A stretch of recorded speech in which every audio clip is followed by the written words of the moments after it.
বাংলাদেশের জন্য নতুন একটা পন্থা, নতুন একটা সিস্টেম চালু করতে যাচ্ছে।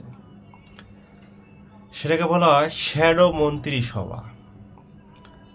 সরকারি দল যে মন্ত্রিসভা গঠন করবে তার এগেনিস্টে জামাত ইসলাম একটা মন্ত্রিসভা গঠন করবে। তো সেই শ্যাডো মন্ত্রিসভার কাজ হবে সরকারি দলের যে মন্ত্রী, সহজ ভাষায় বলি যে একজন পানি মন্ত্রী সাহেব, সে যদি একটা প্ল্যান তৈরি করে যে একটা প্ল্যান পাস বা প্রসেসিং সম্পূর্ণ কাজটা সম্পূর্ণ করার জন্য 100 কোটি টাকা ব্যয় হবে, 2 বছর সময় ব্যয় হবে।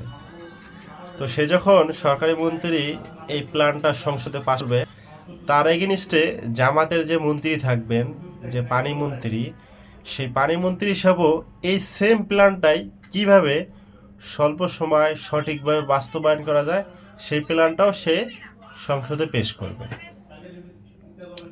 তো এতে লাভ হচ্ছে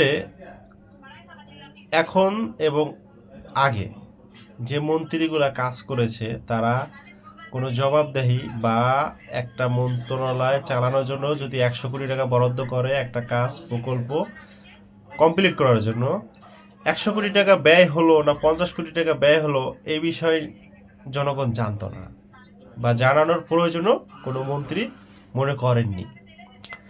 এখন যেটা হবে যে ধরুন পানি মন্ত্রী হিসাবে 100 কোটি টাকা বাজেট করলো এই প্ল্যানটা পাস করার জন্য, শ্যাডো মন্ত্রী সাহেব যে থাকবে, যে আমাদের যে শ্যাডো মন্ত্রী পানি মন্ত্রী, উনিও সেম প্ল্যানটাই সংসদে উপস্থাপন করবে যে এই প্ল্যানটা পাস করতে 100 কোটি লাগবে কি লাগবে না, এইটা আরও উনি খুঁটিনাটিভাবে জাতির সামনে তুলে ধরবে।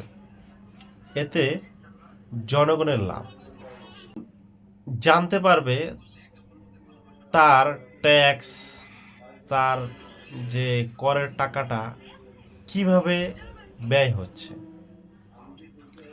আসলে কি এই প্ল্যানটা পাস করার জন্য, তৈরি করার জন্য 100 কোটি টাকা প্রয়োজন আছে কি নাই।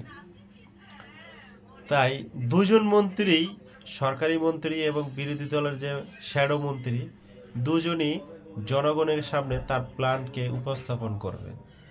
জনগণই নির্ধারণ করবে কার প্ল্যানটা সঠিক, কার প্ল্যানটা বেঠিক, কার প্ল্যানে দুর্নীতি আছে, কার প্ল্যানে দুর্নীতি নাই। তাই এবার বিএনপির ঘুম বলা যায় হারাম।